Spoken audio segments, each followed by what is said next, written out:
Bonsoir, amis d'Ivoire-TV.net. Comme toujours, je suis ravie de vous revoir. Et bien aujourd'hui, en direct d'Abidjan, nous sommes avec une personnalité, parce qu'il l'est. C'est un homme politique, conseiller diplomatique, qui a longtemps œuvré discrètement pour le président Laurent Gbagbo et sa politique. Aujourd'hui, il est contre cette dernière. Nous sommes donc venus à sa rencontre. Vous l'avez déjà entendu sur nos antennes, vous l'avez déjà vu plusieurs fois, un peu partout, parce qu'aujourd'hui, c'est lui le pionnier du dialogue direct inter-ivoirien. Il est le président d'une nouvelle organisation dont il va nous parler et que nous allons découvrir ensemble. Il s'agit de M. Seth Koko, avec qui nous sommes aujourd'hui. Bonsoir. Bonsoir madame. Comment allez-vous? Ça va très bien, ça va très bien. Alors, on pourra vous demander quelles sont les nouvelles. Nous savons, tout le monde sait que vous étiez donc en exil en France. Aujourd'hui, vous êtes en Côte d'Ivoire. Est-ce un retour définitif ou juste une visite provisoire? Je vous remercie et merci à Ivoire TV de me donner la parole. Mais voilà, comme vous dites, les nouvelles, elles sont bonnes. C'est qu'il y a eu un moment où j'ai eu des soucis avec le président Gbagbo. En 2008, après avoir proposé le dialogue direct au président Gbagbo en 2006, qui aboutit donc à l'accord politique de Ouagadougou et qui a donc permis à l'organisation d'une élection en novembre 2010. Voilà, après cela, j'ai eu des soucis, donc j'ai donc quitté la Côte d'Ivoire.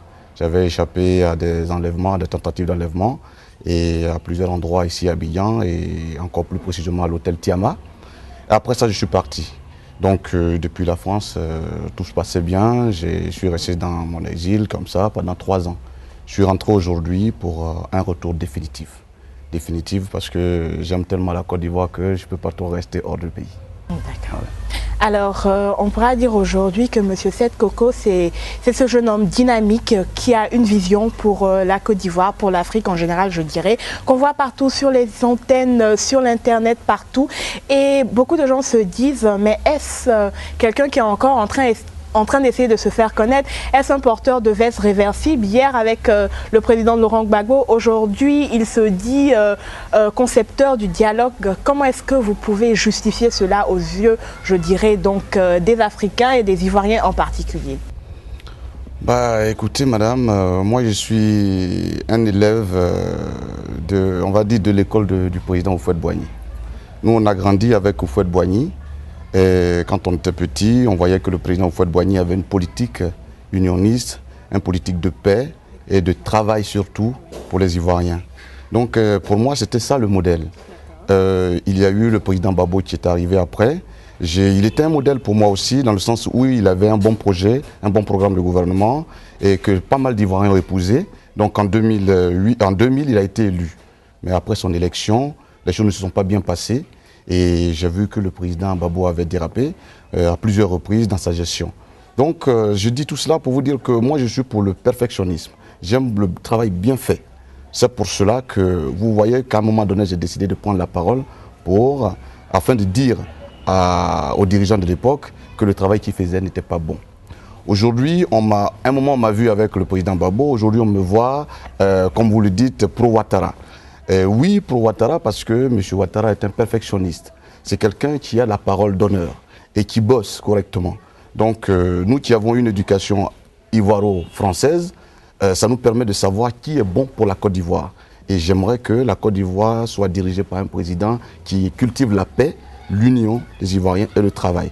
Donc, c'est pour cela que vous voyez que j'interviens beaucoup afin de l'aider dans sa quête du pouvoir et du travail bien fait. Voilà un peu. Maintenant, si cela me vaut des honneurs ou des foudres de certaines personnes qui n'aimeraient pas mon action, bon, c'est comme ça la vie. Mais il faut toujours des gens pour se sacrifier pour l'avenir d'un pays. Donc, je fais partie de ces jeunes-là qui voudront bien que la Côte d'Ivoire avance dans le bon sens. D'accord. Voilà. Aujourd'hui, vous êtes président d'une association, on en parlera plus tard. Mais revenons un peu à ce concept de dialogue inter-ivoirien dont vous êtes, je dirais, le pionnier. Comment est-ce que vous pensez que ce concept pourra contribuer à la marche vers la réconciliation et une paix durable pour la Côte d'Ivoire? Bon, il faut dire que le dialogue direct, sa période est passée, dans le sens où le régime qui gérait ce dialogue est passé. Maintenant, il y a un nouveau régime. Donc, il faut dire que le dialogue direct n'a plus trop sa valeur Donc j'évite même quand on me pose des questions d'en parler. Parce que les gens se demandent, ils se disent oui, j'utilise le dialogue direct pour se faire un nom. Ce n'est pas ce que je cherche. Tout ce que j'ai eu comme difficulté, je veux que ça soit derrière moi. Donc aujourd'hui, je ne pense pas que le dialogue direct soit un moyen qu'on peut utiliser pour discuter de l'avenir de la Côte d'Ivoire. Par contre, c'était un concept qui était bon pour que les Ivoiriens se retrouvent autour d'une table et qu'ils disent quelque chose, ils conviennent d'un accord concret pour aller à la paix. Ça a marché, il y a eu les élections, aujourd'hui il y a un nouveau président. Donc il y a un processus de réconciliation. C'est là-dessus que peut-être, si on me donne la possibilité de encore donner des idées, que je pourrais intervenir. Mais pour le moment, le dialogue direct, je pense qu'il est derrière moi. D'accord. Alors, parlez-nous un peu de cette nouvelle, je dirais, œuvre ou de ce nouveau bébé dont vous êtes le président. Je parle donc de l'ACCI. Voilà. L'Alliance citoyenne de la société civile ivoirienne, ACCI. ACCI. Alors, parlez-nous un peu de l'ACCI, sa genèse, et pourquoi est-ce que vous avez donc décidé de créer cette organisation, association? Oui, l'ACCI... J'étais en difficulté avec le pouvoir d'avant. J'ai vu que j'étais un simple individu, je ne pouvais pas me permettre de me placer devant une caméra, parler comme ça. Donc il faut dire que la CCI est déjà d'abord venue de mes tripes, du fait que je ne pouvais plus, je ne savais plus quoi faire pour intervenir et régler mon problème, dire aux Ivoiriens ce que j'avais fait pour la Côte d'Ivoire sans que personne ne reconnaisse ce que j'ai fait dans la clandestinité. Donc il faut dire que j'ai un peu utilisé, j'ai créé la CCI pour l'utiliser, avoir le pouvoir de leader d'opinion, voilà, donc de la société civile, pour pouvoir dire ce que je pensais. À un moment donné, j'ai compris que mon combat, il était passé, il était dépassé. Maintenant, il fallait concrètement que je m'occupe de l'idéologie que je défendais, à savoir le bon travail, l'union des Ivoiriens, la paix et le travail bien fait et le respect mutuel des Ivoiriens. Donc là-dessus, le civisme, voilà, être républicain, tout ça. Donc à un moment donné, j'ai dit, bon, je vais me concentrer sur cette action-là. C'est ainsi que la CCI a été créée. Donc j'ai vu des amis qui sont en Occident, des Ivoiriens et des Africains, donc, qui ont accepté de me soutenir. Aujourd'hui, la CCI est représentée en France, à un site en France, à un site en Côte d'Ivoire, un site en Russie, un site en Hongrie, et qu'il y a des représentants. Donc nous avons une idée de réfléchir sur la gestion... Vous ne visez pas les États-Unis? Les États-Unis, ça dépendra de vous. Parce que nous sommes la société civile, vous qui êtes là-bas, vous êtes censés profiter de nos actions.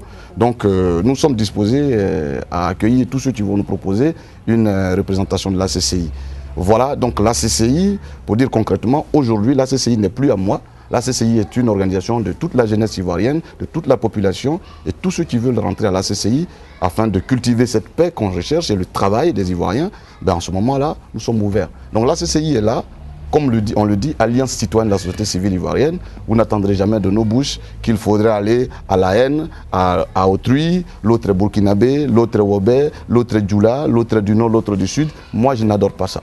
Et le but de la CCI, c'est de cultiver cette union-là. Voilà pourquoi on espère que les autorités qui sont en place nous écouteront afin de permettre à cette organisation de dire son mot régulièrement dans le développement de la Côte d'Ivoire. D'accord. Voilà. Alors, est-ce que vous pouvez nous donner un peu, je dirais, un aperçu de quelles seront vos activités? Comment est-ce que vous entendez gérer cette organisation? Oui, aujourd'hui, je viens donc d'arriver en Côte d'Ivoire. Cela me fait, il y a, comment dirais-je, 14 jours, je peux dire, si je compte bien. Cela fait 14 jours que je suis en Côte d'Ivoire et il y a une représentation ici. Donc je suis en train de réfléchir avec cette représentation qui va d'ailleurs diriger toutes les représentations dans le monde et voir le projet que j'ai déjà soumis à nos différentes représentations qui est celui de cultiver, donc, comment on appelle, appeler les Ivoiriens à des valeurs citoyennes et républicaines et qui veut dire que nous allons donc participer au forum Vérité et Réconciliation qui est en cours. Là-dedans, la CCI va concevoir un projet de résolution de la situation que nous vivons. Parce qu'il faut dire que les Ivoiriens, le problème qu'ils ont, ce n'est pas forcément les politiques qui ont une solution à ce problème. Il n'y a que nous les civils, il n'y a que la population qui sait ce qui se passe. C'est nous qui allons dans les provinces, qui vivons réellement ce qui se passe. Donc c'est pour cela que, en guillemets, le dialogue direct a été conçu, parce que c'était du concret de ce qui se passait en Côte d'Ivoire. Nous allons proposer au niveau de la CCI non seulement notre participation en matière de meeting, de sensibilisation dans les provinces ivoiriennes, à Abidjan, et en plus de ça, proposer un dossier concret au président Bani afin qu'il puisse, s'il le veut bien, y penser et travailler là-dessus. Parce que le problème des Ivoiriens, ça ne se trouve pas forcément dans un bureau où 2-3 personnes s'asseyent et puis discutent. Non, c'est un problème sérieux qu'il faut résoudre. Et vous allez voir que si ce problème a été bien résolu, dans 5 ans, nous allons faire de nouvelles élections et il n'y aura plus de guerre. Voilà. Donc il faut bien résoudre ce problème. Et la CCI va s'y atteler à proposer des choses concrètes aux Ivoiriens. Voilà un peu ce que la CCI compte faire. Puis bon, on a aussi, bon, pour dire ça en 3 mots aussi, la CCI fait des critiques, des propositions et des réalisations.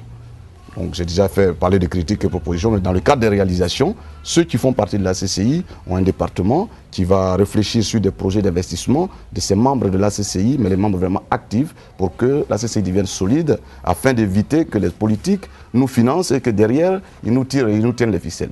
Voilà un peu le concret que la CCI veut mettre en place. D'accord. Alors en tant que président, parlez-nous un peu de votre organigramme en tant que tel. Qui sont ceux-là qui sont à la tête? Comment est-ce que vous êtes, je dirais, vos branches? Quelles sont vos différentes branches, les différents comités au sein de cette grande structure?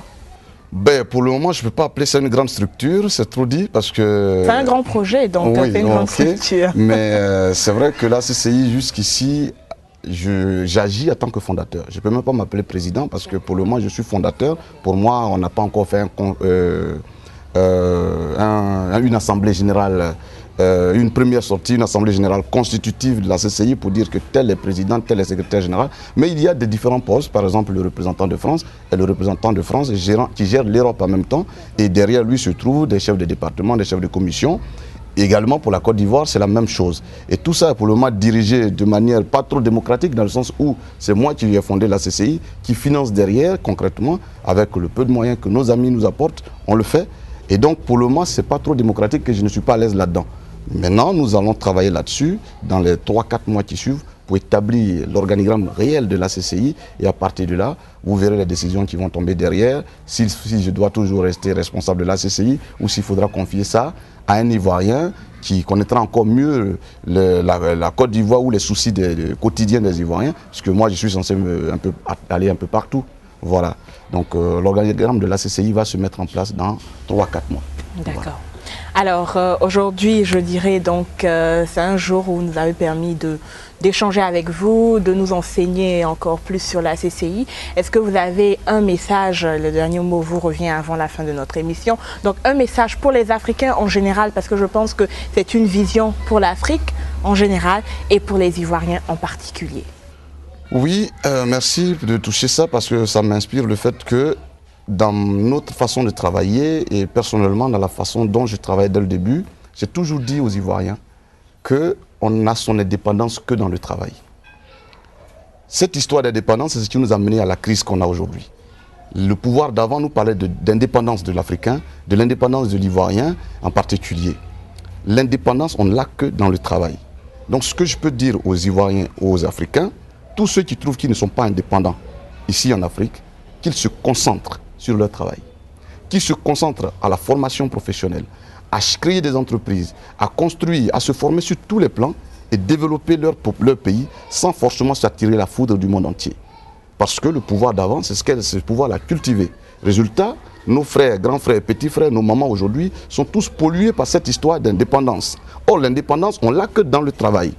Aujourd'hui, je n'ai rien. Je suis qu'un simple Ivoirien qui se démerde, qui vit comme je vis aujourd'hui. Vous êtes arrivé ici, il n'y a pas grand chose, on est chez nous. On est bien, on vit avec. C'est le travail qui le fait.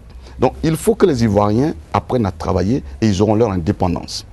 C'est pour leur dire que la haine contre autrui, l'Occident, contre les pays limitrophes de la Côte d'Ivoire, cela ne va pas mener la Côte d'Ivoire à avancer, pour ce qui concerne les Ivoiriens. Parce que quand je dis que je suis oufouettiste, c'est comme ça qu'Oufouet travaillait. À ce que je sache, je n'ai jamais entendu Oufouet insulter ou traiter quelqu'un d'étranger dans ce pays. Et c'est ce qui nous a permis d'avoir la Côte d'Ivoire qui est développée aujourd'hui, telle que vous voyez, plus que les autres pays, les pays limitrophes. Le plateau que vous voyez ne s'est pas construit tout seul. C'est parce que Oufouet a apprécié tous ses interlocuteurs. C'est pour cela qu'ils sont venus ici. Donc je voudrais dire aux Ivoiriens que le nouveau président qui est en place, il a cette idée-là de travailler comme Houphouët-Boigny. Voilà. Il faudrait qu'on le soutienne dans cela. Et vous verrez que dans 5 ans, dans 10 ans, parce que moi je suis prêt à soutenir M. Ouattara pendant au moins 10 ans, Et après, bon, il ne sera plus président de la République, puisqu'il aura fait 2 mandats. Et après cela, vous verrez que la Côte d'Ivoire sera une belle Côte d'Ivoire, où les gens se respecteront mutuellement, et la Côte d'Ivoire avancera. Donc c'est comme ça qu'on réussit sa vie. Mais ce n'est pas en se tapant sur les poitrines, en attisant la haine un peu de partout, et qu'on se retrouve dans une crise qui nous a détruits aujourd'hui. Voilà ce que je peux dire aux Africains. Merci beaucoup de nous avoir donné l'opportunité donc d'échanger avec vous, mais surtout d'éduquer encore une fois les Ivoiriens, car nous sommes sur un chemin, je dirais, du développement, de la paix et du travail. Eh bien, l'appel a été lancé, c'était que les Ivoiriens reviennent en Côte d'Ivoire pour se mettre au travail afin qu'ensemble nous puissions construire une Côte d'Ivoire meilleure. Eh bien, il nous donne l'exemple aujourd'hui, M. Seth Koko, donc définitivement en Côte d'Ivoire pour se mettre au travail et motiver la jeunesse à se mettre au travail également pour avoir une indépendance définitive et que la Côte d'Ivoire devienne celle-là, donc du président Oufoué, la belle Côte d'Ivoire, la Côte d'Ivoire de paix, la Côte d'Ivoire du développement. C'était donc Estelle Yesso depuis Abidjan, en compagnie de M. Seth Koko. Je vous remercie. À la prochaine. C'est moi. Merci. Merci, madame. Allez, merci.